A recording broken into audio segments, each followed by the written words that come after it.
33 ans, j'étais rendu à l'état de cadavre, quoi, quasiment. Je faisais 30 kilos pour 1m75, j'étais en train de mourir, c'est ce que les médecins m'ont dit. Ils m'ont dit, vous êtes en train de mourir. Et moi, à 33 ans, ce que j'ai réalisé, c'est qu'en fait, mes besoins vitaux, ils ne s'étaient pas respectés. Et la seule chose que j'ai fait, c'est simplement de mettre en premier mes besoins vitaux et de dire, maintenant, je vais répondre à mes besoins vitaux. Et ça marchait, c'est ce qui est intéressant. Bonjour les optimistes, toujours à la recherche de bonnes nouvelles, des informations positives. Je me trouve actuellement en compagnie d'Alex Ferrini, réalisateur, et là on vient de terminer la projection de son deuxième film, Régénération. C'est ça. Content? Content. Ouais. Ouais, tu vois, à chaque fois les spectateurs sont très contents, donc c'est un cadeau quoi. C'est... Ouais. Alors tu es franc-comtois, tu as déjà réalisé un premier film qui s'appelle Notre révolution intérieure. Qui parle de la révolution intérieure. C'est ça, qui parle de transformer son regard, son attitude face à la vie, face au temps, face à soi-même, face aux autres, face à la nature, de faire partie en fait de comment faire partie d'un écosystème qu'est la Terre. Et voilà. Et là tu es parti en Amérique latine. Oui, voilà. Du coup, tu es passé par mon pays aussi, le Chili. Ouais, c'est un voyage exactement. C'est un voyage en voilier. On a fait le tour de l'Amérique du Sud. Et quoi de meilleur qu'un voilier pour se transformer? On est beaucoup plus proche des éléments. On a un autre rapport au temps, beaucoup plus simplement. Et voilà, on a fait le tour. On a rencontré du coup plein de personnes qui avaient transformé donc leur cœur dans ce voyage-là, et aussi des lieux, de la permaculture, des communautés, des écoles, dont une au Chili, chez toi, à Cercabo, à San Pedro de Atacama. Et ça. Et là, vous êtes partis à trois, tu es parti avec ton frère et puis un autre copain. Et puis, ça vous est venu comme ça, mais d'où est né, quel a été le déclic? Le déclic, pour moi, en tout cas, je parle que pour moi, était très simple. C'est que je vivais sur Paris en tant qu'assistant opérateur sur des longs métrages, des clips, des pubs. Et je voyais très bien que j'avais pas la force en moi de vivre comme ça pendant 50 ans. Voilà, c'est posé un moment ce choix dans ma vie de dire ok, ou je courbe le dos, je ferme les yeux, j'arrête de réfléchir et je vis comme ça, ou on prend un temps et on prend un risque en fait de pas savoir où on va, mais on prend un temps pour voir s'il y a d'autres chemins en fait qu'on peut créer nous-mêmes, ou voir d'autres chemins qui seraient plus appropriés à nous. Et ces chemins existent et ils sont valides? Pour moi, ouais, en tout cas. Et ces chemins existent, mais forcément, il y a un certain risque, en fait. Mais pour moi, la vie est un risque de base. Dès lors on est en risque, en fait. On court un risque. Et pour moi, c'est une illusion que de penser que la vie, on est dans le confort et on n'a pas de risque. Donc la vie est un risque, et clairement... allons-y quoi. C'est un risque même si on prend plein d'assurances, hein, d'assurance vie, etc. Exactement, exactement. Alors ce deuxième film, Régénération, est-ce que tu peux nous le présenter? Régénération parle plus que de la santé, du vivant, de la force du vivant, que ce soit dans nos corps ou dans les sols, ou dans une forêt, ou dans la terre. Ça parle, pour moi, pourquoi le message est fort de ce film-là, c'est parce qu'on vend en fait ni une croyance, ni une méthode, ni des recettes, ni quelque chose en fait de l'extérieur. On partage vraiment un des grands principes qui est inné en chacun de nous. Et c'est pour ça, donc, comprendre un peu plus qui nous sommes, comment nous sommes régis, pour ensuite pouvoir faire des choix dans nos vies.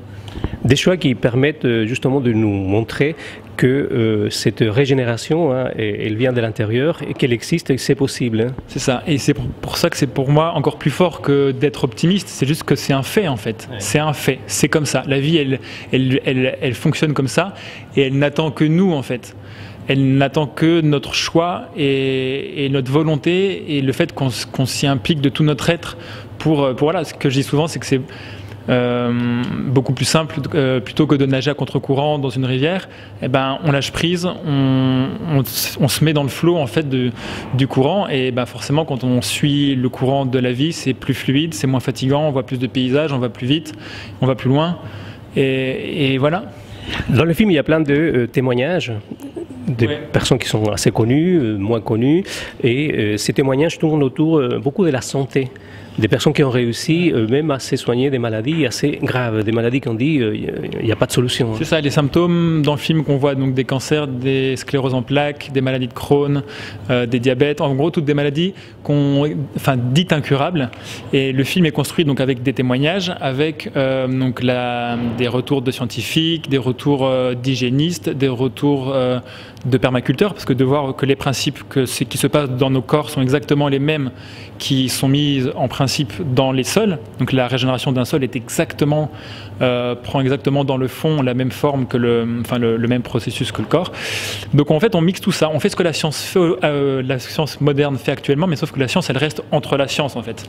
Ils font des études scientifiques mais qu'entre la science. Et là l'idée et la force pour moi c'est de mêler en fait le témoignage, la science, la philosophie, l'histoire aussi, parce que quand on se rend compte qu'il y a des personnes en 500, que Molière, que Léonard de Vinci en parlent, pour moi tout ça c'est des preuves, c'est des choses chouettes qui nous invitent à avoir foi et confiance en fait dans qui nous sommes et dans la vie. Alors les personnes qui étaient dans la salle étaient très très intéressées, ça t'a fait plaisir de voir qu'il y a cet intérêt? Ouais, moi clairement ça me fait du bien. Pourquoi? Parce qu'avant j'avais un rapport au film où je faisais un film juste pour faire un film. J'étais assistant opérateur pour faire des gros films, donc on a fait Gainsbourg, Jeune et Jolie, etc., etc. Mais là mon rapport au film a changé dans le sens où le fait d'y mettre du sens et le fait de voir que c'est utile en fait pour des personnes, qu'on puisse faire des choix dans nos modes de vie, etc., c'est fort en fait. C'est plus, on transforme le divertissement dans quelque chose de plus sacré en fait, parce que ça va nous servir, c'est quelque chose qu'on incarnera, c'est une partie de nous, quoi. Alors le message il est très fort, très clair, les images également. Il y a des personnes qui ont justement cité les images. Alors parle-nous un petit peu, parce que j'ai dit au début tu étais franc-comtois. Il semblerait qu'il y a des images de la région. Ouais, j'ai la chance, moi je fais mes films avec très peu de production, très peu de moyens, donc j'ai la chance d'avoir une mère qui vit sur les bords de la Loue. Et tous les plus beaux paysages, je pense que c'est là-bas. Et donc sur mon chemin, je prends un maximum de paysages, donc c'est en Franche-Comté principalement, et donc voilà. Alors ce film il vient de sortir, tu es en pleine tournée, tu en as encore pour beaucoup de temps. On tourne, donc il est au cinéma en ciné-échange de fin de novembre jusqu'à fin janvier, donc on peut aller voir les dates sur le site internet du film, donc régénération-lefilm.com, ou sur le Facebook, et ensuite il sortira en DVD et en VOD en février. Alors tu es en pleine tournée pour présenter ce deuxième film, mais il semblerait qu'il y a un troisième. Oui, un troisième qui est déjà terminé, je viens de finir la bande-annonce là sur mon ordi dans les hôtels des dates précédentes.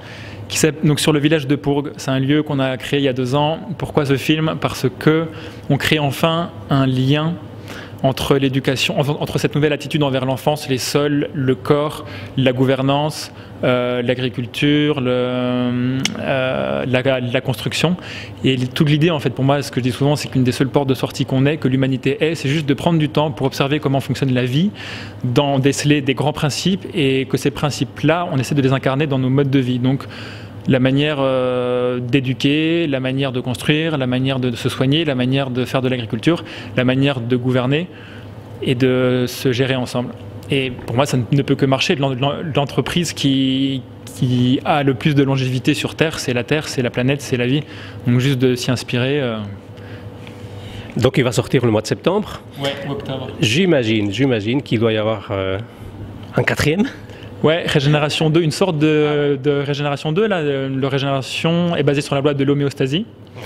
Et la Régénération 2, ça sera basé sur une autre loi, la loi de l'hormèse. C'est une loi qui se marie très bien avec la loi de l'homéostasie. Pourquoi? Parce que la loi de l'homéostasie, elle nous invite en fait à laisser du temps, de l'énergie, de l'espace et un cadre à la vie qui circule en nous, en fait, à cette inconscience qui est en nous, c'est quelque chose qui se régule de soi-même.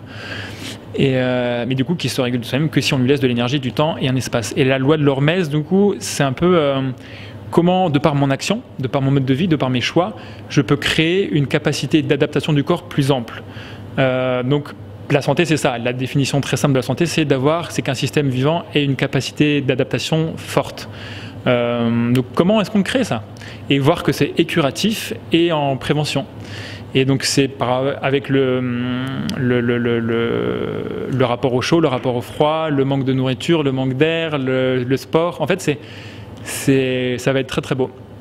Et du coup, avec l'esprit aussi, travailler plus avec l'esprit et l'âme, essayer de voir comment est-ce qu'on incarne la loi de l'hormèse par l'esprit, par la méditation, etc. Voilà, très bien. Donc toute une question des choix aussi, j'imagine, non? Ouais, le vivant est un choix. Clairement, le bonheur est un choix. Oui, parce que c'est pas parce que Alex Ferrini c'est quelqu'un de normal, c'est pas quelqu'un qui est d'un autre monde, donc tu as fait un choix. Non, mais moi je suis pas heureux ou quoi, hein. Je suis pas non plus en bonne santé toujours, je mange pas toujours parfaitement bien, hein. Mais je dis juste que oui, le vivant est un choix et aujourd'hui on est des petits enfants en fait. Si on va mal, si on n'est pas en bonne santé, si on n'a pas un bon métier, si cela, c'est toujours la faute de l'autre, c'est toujours la faute des institutions. Mais aujourd'hui, on a délaissé cette responsabilité aux institutions. Donc, pour élever nos enfants, les écoles, pour construire nos maisons, pour créer nos aliments, pour nous soigner, pour nous gouverner et créer des lois. Donc, vivre les gilets jaunes et de se réapproprier les lois avec le référendum. C'est juste on va arriver dans un temps de re-responsabilisation de comment en fait je peux me responsabiliser en connaissant un minimum. Il ne s'agit pas d'être un expert dans tous ces niveaux-là, juste de connaître un minimum pour pouvoir faire des choix et pas tomber dans les pièges qu'on nous donne. Donc dans la santé, dans l'agriculture, dans l'éducation, et voilà, et ça c'est un choix, clairement. Et dans 50 ans, dans 100 ans, la société, elle aura à faire un choix. On a encore le luxe aujourd'hui de faire un choix ou non, mais dans 50 ans, on n'aura plus de choix en fait. La fille, elle va nous mettre une énorme claque, et comme les malades, en fait, ils ont changé parce qu'ils n'avaient pas le choix. C'était ou la mort ou ce chemin-là. Donc c'est comme ça. Et l'humanité, à une échelle un peu plus globale, c'est la même chose. Très bien, merci beaucoup Alex. Bonne continuation. Merci. À toi aussi.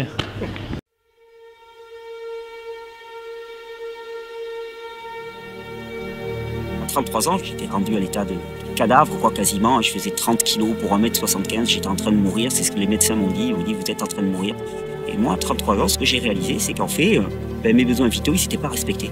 Et la seule chose que j'ai fait, c'est simplement de mettre en premier mes besoins vitaux. Et de dire, maintenant, je vais répondre à mes besoins vitaux. Et ça marchait. C'est ça qui est intéressant. L'homéostasie, c'est un flux. C'est un flux dynamique, comme le surfeur sur la vague. Il est constamment en déséquilibre contrôlé. C'est le corps qui va décider de régénérer telle ou telle partie en priorité. C'est d'une grande sagesse que de ne pas vouloir intervenir dans sa remise en ordre. Le jeûne permet de rattraper finalement le retard qui s'est accumulé au fil des mois et des années. À force de s'accumuler, l'organisme s'affaiblit et des symptômes apparaissent. Il y a un manque dans notre médecine, et ce manque, c'est la valorisation des ressources de l'individu, de ses capacités d'auto-guérison. Il y a un truc qui ne va pas. Et donc on est dans un système qui est en bonne santé tant qu'il y a des malades à soigner. Forcément, si je suis malade, c'est parce que c'est ce que je mange en fait, c'est ma manière de vivre. Et en fin de compte, ça a été un déclic, quoi. Je me suis dit, mais c'est pas possible, Perceval. Il faut juste que tu arrêtes de t'empoisonner en fait. Les principes du vivant, ils sont valables pour tout le vivant, du plus petit système jusqu'au plus gros système vivant, qu'il soit humain ou non humain. Et une forêt, par exemple, eh bien, elle répond exactement au même principe.